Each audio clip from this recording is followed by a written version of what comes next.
الحمدللہ وکفا والصلاة والسلام علی من لا نبی بعد۔ معزز و محترم ناظرین حضرات، جیسا کہ آپ کے علم میں ہے کہ حج کا مہینے شروع ہو چکے ہیں۔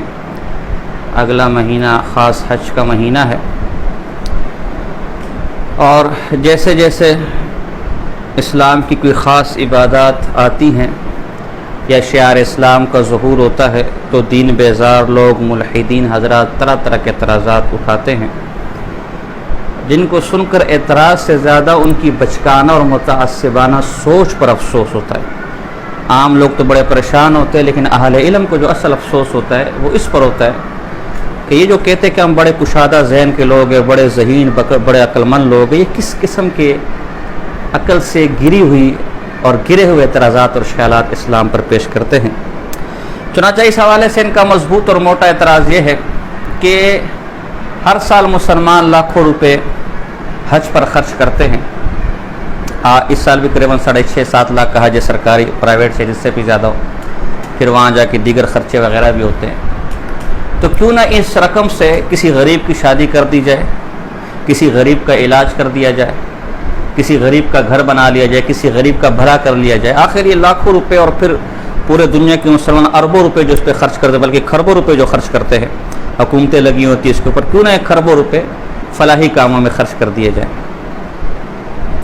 اس سلسلے میں اول گزارش ہے کہ یہ اعتراض کرنے والوں کو کبھی یہ خیال کیوں نہیں ہے کہ ان کے ہاتھ میں جو 3-3.5 لاکھ کا آئی فون ہے، اس کی جگہ 10-20 ہزار روپے کا اینڈرائڈ بھی کام کر سکتا ہے، یہ باقی پیسے کسی غریب کو کیوں نہ دے دے؟ وہ جس کروڑوں کی V8 میں گھوم رہے ہیں اور آگے روز رویلز کے خواب دیکھ رہے ہیں یا لیمبورگینی کے خواب دیکھ رہے ہیں، تو سفر تو ایک آلٹو میں بھی ہو سکتا ہے۔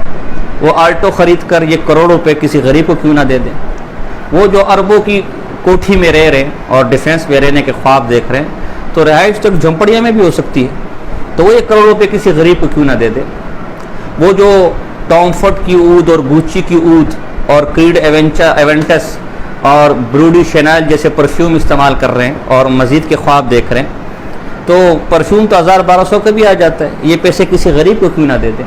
وہ جو لاکھوں روپے برتھ ڈے پارٹیز پر اور اس طرح کی دیگر خرافات پر اور شادی بیاہ پر خرچ کرتے ہیں، تو وہ یہ غریبوں کو کیوں نہیں دیتے؟ اس وقت انہیں کبھی غریب کا خیال نہیں۔ برانڈڈ کپڑے پہنتے ہوئے، برانڈڈ جوتے پہنتے ہوئے، گوچی سے کم کی بات ہی نہیں کرتے، برانڈڈ پرس پہنتے ہوئے انہیں اور برانڈڈ انگوٹھیاں پہنتے ہوئے انہیں کبھی خیال غریب کا نہ ہے۔ اور مسلمان جو خود بیچارہ غریب ہے، اپنی خواہش اور اپنی مرضی سے وہ اللہ کا گھر دیکھنے کی خواہش رکھتے ہوئے کہ میرے رب کا گھر ہے، چند پیسے جمع کرتے اور حج کو جاتے ہیں، فوراً غریب کا خیال آ جاتا ہے۔ تو یہ تو ایک علی سبیل الزام، ایک الزامی جواب تھا۔ تحقیقی جواب سمجھیے، قرآن تو ہم پیش نہیں کر سکتے، حدیث تو ہم پیش نہیں کر سکتے، ان بدبختوں کا قرآن حدیث پر ایمان ہوتا تو یہ اعتراض ہی کیوں کرتے؟ دیکھیں، دنیا کے اندر ہمارا قاعدہ اور ضابطہ ہے کہ کامیاب زندگی گزارنے کے لیے، ایک منظم زندگی گزارنے کے لیے، ایک فائدہ حاصل کرنے کے لیے آپ کو کچھ تکالیف سے گزرنا پڑے گا، آپ کو کچھ ٹریننگ سے گزرنا پڑے گا۔ اس کے بعد اس ٹریننگ پر سے جب آپ گزریں گے تو ایک آپ کامیاب انسان، ایک ترقی یافتہ انسان بنیں گے۔ کچھ پانے کے لیے کچھ تکلیف برداشت کرنی پڑتی ہے، کچھ کھونا پڑتا ہے۔ میں اس کی مثال دیتا ہوں، جو میں نے مثال دی۔ ہمارے یہاں فوج کا ادارہ انتہائی منظم ادارہ ہے، فوج کسی ملک کی حفاظت کی ضامن ہے، اور ہماری فوج تو ویسے بھی ماشاءاللہ دنیا کی مضبوط ترین فوج میں اس کا شمار ہوتا ہے۔ اس وقت قریباً سارے ادارے کا میں یہ کہنا کہ پاکستان کے تباہ ہو چکے، کہہ سکتے ہیں، میں تو خیر چکروں میں نہیں پڑتا، لیکن فوج ایسا ادارہ ہے جس کے بارے میں کسی کی یہ سوچ نہیں کہ یہ ادارہ تباہ ہو چکا ہے یا ادارہ اس کو کرپشن کھا چکی ہے۔ ہر آدمی چاہے اپنا ہو چاہے پرایا ہے، وہ ہماری فوج کو ایک منظم ادارہ سمجھتے ہیں۔ وہاں کہتے ہیں کہ سب کچھ ہو جائے گا لیکن اس ادارے کے کوئی رولز آگے پیچھے نہیں ہوں گے، یہ ایسا منظم ادارہ ہے۔ اس کی وجہ بنیادی یہ ہے کہ وہاں کے لوگوں کو ایک مخصوص ٹریننگ سے، ایک مخصوص سختی سے گزارا جاتا ہے۔ ان کے بال رکھنے کا دوران ٹریننگ ایک مخصوص انداز ہوتا ہے، مونچھے داڑھی نہیں رکھ سکتے، وہ ایک مخصوص یونیفارم پہن سکتے ہیں، 5 بجے فجر سے پہلے اٹھنا پڑتا ہے، نہانا پڑتا ہے، نماز کی تیاری کرنی پڑتی ہے، ایک مخصوص وقت میں کھانا ہوتا ہے۔ اور مجھے ساتھیوں نے یہ بھی بتایا کہ وہ کھانا بھی مخصوص وقت کے اندر کھانا ہوتا ہے، کھانے کا مخصوص طریقہ ہوتا ہے۔ اگر آپ نے کوئی رول توڑا تو آپ کو مرغا بنایا جاتا ہے، طرح طرح کی سزائیں دی جاتی ہے، اور پہاڑوں کے اوپر سے آپ کو دوڑایا جاتا ہے، جہازوں کے اوپر سے نیچے گرایا جاتا ہے، پیراشوٹس پھر آپ کھولتے ہیں، بلندیوں کے اوپر چڑھایا جاتا ہے، پانی کے اندر غوطے دیے جاتے ہیں، غرض ایک سخت جان، جنگلوں میں کئی دن رکھا جاتا ہے، کئی دن بھوکا رکھا جاتا ہے، کچھ جسمانی سختیاں کی جاتی ہیں، کچھ ایکسرسائز کی جاتی ہیں، یہ اتنی سخت جس کو بظاہر دیکھ کر یہ بھی جو ٹریننگ کے اندر لوگ ہوں گے باہر رو رہے ہوں گے، معافیا مانگ رہے کہ ہماری توبہ، ہمیں یہاں سے بھاگنے دو، لیکن پھر بھی وہ ٹریننگ پر کی جاتی ہے، ان کو پورا کروائی جاتی ہے۔ یہ کیوں؟ کہ انہوں نے ایک ایسے ادارے کا حصہ بننا ہے کہ جس کے اندر رول اینڈ لا ہے، جس کے اندر اوپر والے کا حکم ہر حال میں ماننا ہے، آپ نے اس کے قوانین کو ہر حال میں فالو کرنا ہے،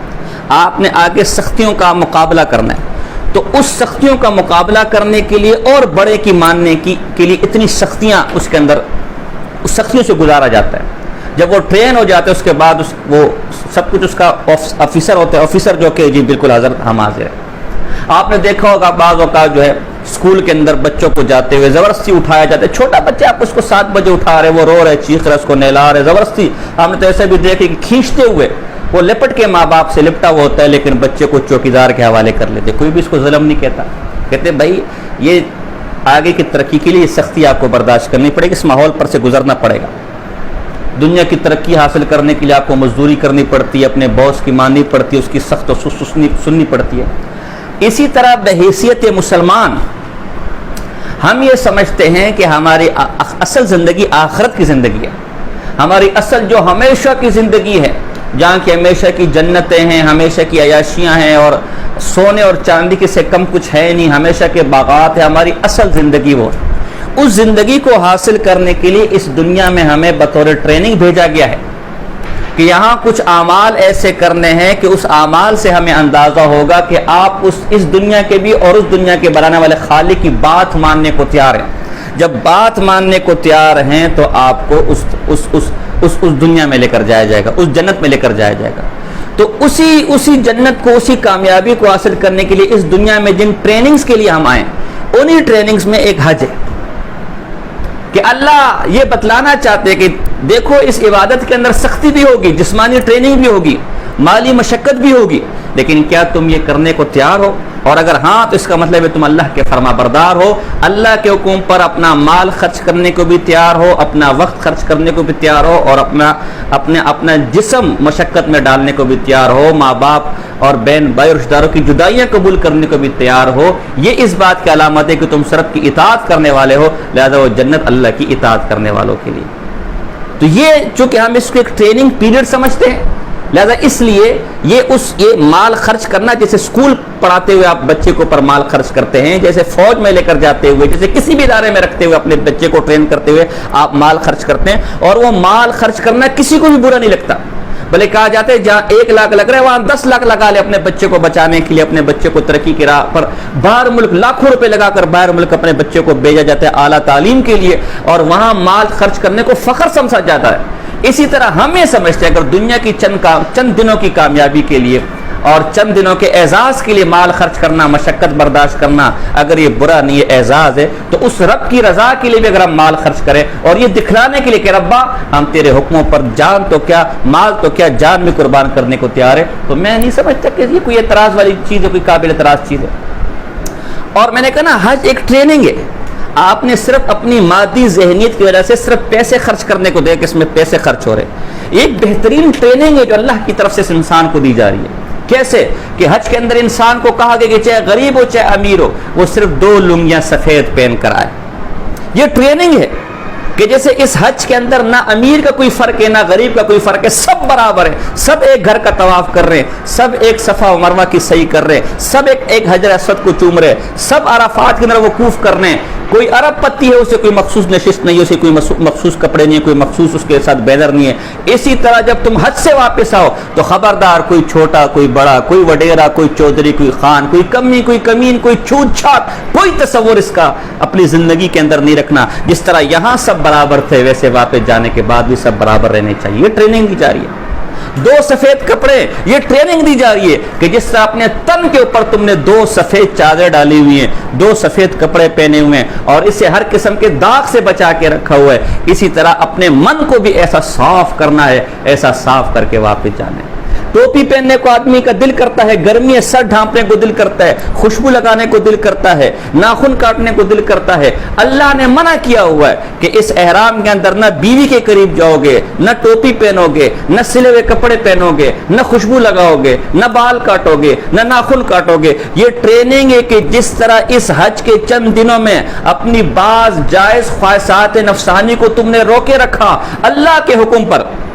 اسی طرح جب تم واپس جاؤ گے تو بعض اوقات نفس ایک کام کرنے کا کہے گا لیکن اللہ نے اس کام سے منع کیا ہوگا، تو دیکھو تم اس ٹریننگ پر سے ہو کر آئے، واپس جا کر اس کام کو چھوڑنا پڑے گا۔ حج کے اندر یہ حکم دیا گیا ولا رفث ولا فسوق ولا جدال، نہ بیویوں کے قریب جاؤ گے، نہ لڑائی جھگڑا کرو گے، نہ کوئی فسق و فجور کرو گے۔ جیسے حج کے دوران کسی غیر محرم کی طرف نظر اٹھا کر دیکھنے کی جرت نہیں ہوتی، طواف کے دوران اگر کسی عورت کے جسم کے ساتھ ہاتھ لگ گیا، کندھا لگ گیا، تو لگنے والا توبہ استغفار کرتا ہے، معافیہ مانگتا ہے، اور اس کی پوری کوشش ہوتی ہے کہ اس حج کے دوران میں کسی کو تکلیف نہ پہنچاؤں، کسی کو تکلیف پہنچے غلطی اس کی ہو، معافی مانگنے کے لیے یہ بڑھتا ہے، کسی کو تکلیف نہ پہنچاؤں، کسی کو دکھ نہ پہنچاؤں، کسی کی ماں بہن بیٹی کی طرف نہ دیکھوں، کسی کے مال کی طرف نہ دیکھوں، زمین پر کسی کا پیسہ گرا ہوا ہے اٹھا کر اس کو فلاں کو آواز دے کر جمع کرا دیا۔ خدمت کا جذبہ شوق ہوتا ہے، ایک بوتل پانی کی ہے لیکن دوسرے کو پیاسا دیکھ رہے ہو، وہ بوتل دے دی جاتی ہے،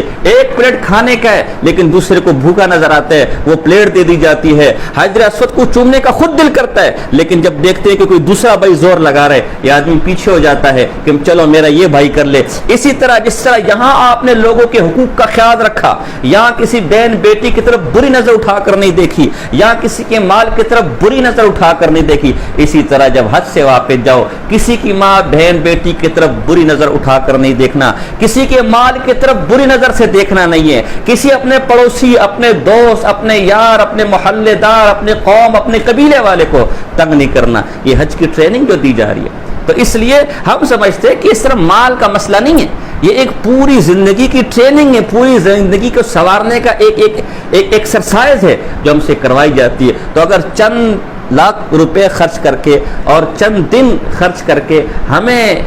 دنیا کی اور آخرتی کامیابی مل جاتی تو کون سا مہنگا سودا، اس پہ اعتراض کرنے والی کون سی بڑی بات ہے؟ یہی وجہ ہے کہ اللہ کے رسول نے فرمایا کہ جو حج سے حج مبرور یعنی ایسا جس میں کوئی گناہ نہ کیا ہو، اس حج سے واپس آتے ہیں وہ ایسا گناہوں سے دھلا ہوا ہے کہ جیسے ماں کے پیٹ سے بھی نکلا۔ یہ حج کا فائدہ۔ اور بھی بات طویل ہو سکتی ہے لیکن ہم نے مختصر بات کرنی ہے۔ ایک بات اور کی جاتی ہے اس دوران کہ جی حج کے دوران آپ 3 ستونوں کو پتھر مارتے ہیں، کہ جی کنکریاں مارتے ہیں کہ یہ تو شیطان کو ماری جا رہی ہے، اور بھائی یہ تو ستون پتھر کے ستون ہے، سیمنٹ کے ستون ہے، سیمنٹ کی دیواریں، بھلا شیطان کو اس سے کہاں تکلیف ہوگی؟ یہ کوئی بات ہوگی؟ میں نے زید کو مارنا ہے لیکن زید کے گھر کی دیواروں کو پتھر مارو، زید کو کہاں سے تکلیف ہوگی میرے بھائی؟ زید کو کیا اثر پڑے گا؟ پورے گھر کو گرا دے؟ تو یہ بات عقل میں آنے والی نہیں ہے۔ تو اس کا جواب یہ کہ عقل میں آپ کی اس لیے نہیں آ رہی کہ آپ کی عقل چھوٹی ہے۔ آج انسان ایک موبائل ملاتا ہے، موبائل کا بٹن نمبر ملاتا ہے اور لہروں کی صورت میں امریکہ میں بیٹھے اس آدمی تک اس کی آواز پہنچ جاتی ہے۔ آج افغانستان میں یا ترکمانستان میں یا ایران میں ایک آدمی کے ساتھ چپ لگائی جاتی ہے اور بحیرہ عرب میں کھڑا امریکی جہاز سے کروز میزائل جاتا ہے اور اس کو جا کے لگ جاتے ہیں، وہ ہلاک ہو جاتا ہے۔ تو اللہ کے لیے کیا مشکل ہے کہ کوئی ایسا کنیکشن شیطان اور اس بوسٹر کے درمیان، شیطان اور اس کھمبے کے درمیان ایسا کنیکشن لگایا ہو کہ جب آپ اس کو پتھر کی کنکری مارے وہ لہروں کی صورت میں، میزائل کی صورت میں، سوئیوں کی صورت میں اور ریڈیائی لہروں کی صورت میں اور تکلیف دہ لہروں کی اس میں شیطان کو جا کے لگے۔ اگر ہم یہاں اتنا کچھ کر سکتے تو اللہ کے لیے کیا مشکل ہے؟ ایک جواب تو یہ۔ دوسرا جواب ہم یہ دے سکتے کہ دیکھیں بعض اوقات ایسی چیزیں ہوتی ہے کہ کچھ چیزوں کو بطور علامہ مقرر کیا جاتا ہے، بطور علامت، نشانی، کہ اس کی عزت کرنا گویا اس پورے سسٹم کی عزت کرنا ہے اور اس کی توہین کرنا گویا اس پورے سسٹم کی توہین کرنا ہے۔ جیسے ہمارا جھنڈا ہے، جب کوئی بڑی شخصیت انتقال کرتی ہے، کوئی سانحہ ہوتا ہے تو جھنڈا سر نگو کر دیا جاتا ہے، اس تھوڑا نیچے کر دیا جاتا ہے۔ اب جھنڈا نیچے کرنے سے اس سانحے کا کیا رشتہ ہے، کیا تک ہے؟ کوئی رشتہ نہیں ہے، کوئی تک نہیں، لیکن یہ اظہار افسوس ہے ہمارے معاشرے کے اندر کہ جھنڈا اس لیے سر نگو کیا گیا کہ کوئی بہت بڑا واقعہ ہوا ہے، اس واقعے پر بطور اظہار افسوس کے لیے۔ اسی طرح ہمارا احتجاج ہوتا ہے، احتجاج کے اندر ہم دوسرے ملکوں کے جھنڈے جلاتے ہیں، دوسرے ملکوں کے پتلے جلاتے ہیں، ان کے مخالفین، جیسے آج ابھی کچھ عرصہ پہلے کل جمعے کا دن تھا، احتجاج ہوئے، ہندوستان کے جھنڈے جلائے گئے، یا ہمارے ملک کے اندر مودی وغیرہ کے، یا جو جنہوں نے توہین رسالت صلی اللہ علیہ وسلم کے ارتکاب کیا ان کے پتلے جلائے گئے، یا اسی طرح ملکوں کے اندر جب احتجاج ہوتے تو اپنے مخالفین کے پتلے جلائے جاتے. تو اب کوئی بیوقوف کے بھائی صاحب پتلے آپ یہاں جلا رہے ہو، بیٹھا بندہ کہیں اور ہے، آپ اس پتلے جلانے کا اس پر کیا اثر پڑے گا، اس کو کیا تکلیف ہوگی؟ جواب یہ ہے کہ یہ احتجاج کا ایک طریقہ ہے، اپنے غم و غصے کا اظہار ہم کر رہے ہیں کہ یہ تو پتلا ہمارے ہاتھ لگائے، ہم اپنے غم و غصے کا اظہار کر رہے ہیں. اگر یہ اصل بندہ ہمارے ہاتھ لگتا تو ہم اس سے بھی برا اس کا حال کرتے. اور اس احتجاج کی حیثیت ہوتی ہے ملکوں کے اندر، اسے باقاعدہ قبول کیا جاتا ہے. اور بعض اوقات اگر احتجاج بڑھ جائے تو اگلوں پر باقاعدہ دباؤ ڈالا جاتا ہے کہ بھئی آپ کے پتلوں کو پھانسی دی جا رہی ہے، آپ کے پتلوں کو جلایا جا رہا ہے، آپ فی الفور یا تو اپنے عہدے سے استعفیٰ دیں یا جو آپ نے بات کی اس کی وضاحت کریں. اسی طرح ہم کہتے ہیں بالفرض اول تو یہ ہمارے یہاں موجود ہے احادیث میں کہ شیطان کو تکلیف ہوتی ہے، لیکن بالفرض اب مان لیں شیطان کو اس سے کوئی تکلیف نہیں ہو رہی، کوئی اثر نہیں پڑ رہا، تو ستون پر پتھر مارنا ہم سمجھتے یہ ہمارے احتجاج کا ریکارڈ ہے. یہ ستون صرف ستون نہیں بلکہ اس شیطان سے نفرت کی علامت ہے. جیسے وہ پتلا اس مخالف سے نفرت کی علامت ہے، جیسے اس پتلے کو جلانا اس سے نفرت کا اظہار کرنا ہے، اسے ٹھڈے مارنا، لاتے مارنا، جوتے مارنا اس شخصیت سے نفرت کا اظہار ہے. اسی طرح اس ستون کو پتھر مارنا ہمارا شیطان سے نفرت کا اظہار ہے، شیطان سے بغض اور عناد کا اظہار ہے. ہم اپنا یہ احتجاج ریکارڈ کروانا چاہتے ہیں کہ یہ وہ ہمارا دشمن ہے کہ جس نے دنیا کے اندر فتنہ و فساد پھیلایا ہوا ہے، ہم اسے اپنی نفرت کے اظہار کے لیے اسے کنکریاں مارنے تاکہ ہماری نفرت کا اظہار ہو. اور اگر یہ ہمارے ہاتھ میں آتا تو ہم اس سے بھی اس کا برا اثر کرتے. آپ نے گھر کی مثال دی، ٹھیک ہے گھر پر پتھر مارنے سے زید کو کوئی تکلیف نہیں ہوگی، لیکن اگر زید غیرت مند ہوگا تو یقیناً تکلیف ہوگی کہ میرے گھر کو نقصان کیوں پہنچایا جا رہا ہے، یا میرے نام کی جو علامت بنی ہوئی ہے اس کو نقصان کیوں پہنچایا جا رہا ہے، اسے پتھر کیوں مارے جا رہے ہیں، یقیناً اسے تکلیف ہوگی. اس طرح اگر آپ کی بات مان بھی لے کہ شیطان کو کوئی تکلیف نہیں ہوگی، لیکن شیطان کے نام پر جو ستون بنایا گیا ہے اسے پتھر مارنا بھی دراصل شیطان کو پتھر مارنا ہے، اس سے نفرت کا اظہار کرنا ہے اور اسے تکلیف دینا ہے. تو اللہ پاک سے دعا ہے کہ اللہ پاک کے لوگوں کو ہدایت دے تاکہ اس قسم کے ڈھکوسلے سے جو عام عوام بیچاری انہیں پریشان نہ کرے، اور اللہ پاک تا مرگ ہمیں ایمان اور عقیدے پر قائم و دائم رکھے. وما علینا الا البلاغ المبین.